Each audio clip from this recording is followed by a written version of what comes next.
ఈరోజు దేవుని యొక్క వాక్యాన్ని మనం ధ్యానించుకుందాము. ఫిలిప్పీయులకు రాసిన పత్రిక 4వ అధ్యాయము 19వ వచనం. కాగా దేవుడు తన ఐశ్వర్యము చొప్పున క్రీస్తు యేసునందు మహిమలో మీ ప్రతి అవసరమును తీర్చును. ఈ వాక్యము దేవుడు ఆశీర్వదించును గాక. ప్రభునందు ప్రియమైన దేవుని బిడ్డలారా, మన ప్రతి అవసరము తీర్చేది ప్రభువారే.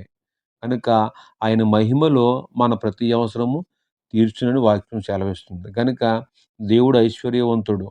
దేవుని చిత్తంలో జరిగించేవాడిని, దేవుని ఐశ్వర్యంలో మనల్ని బహుగా మన ప్రతి అవసరాలు తీరుస్తూ ఉంటారు. కనుక దేవుని వాక్యాన్ని బట్టి మనం జాగ్రత్తగా నడుచుకుందాము.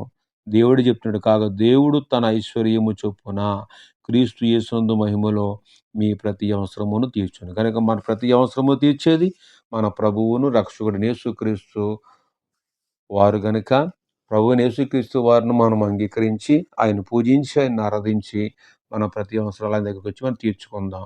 ఈ డిసెంబర్ మాసంలో దేవుడు మీ ప్రతి అవసరాలు తీర్చును గాక. ఆమేన్.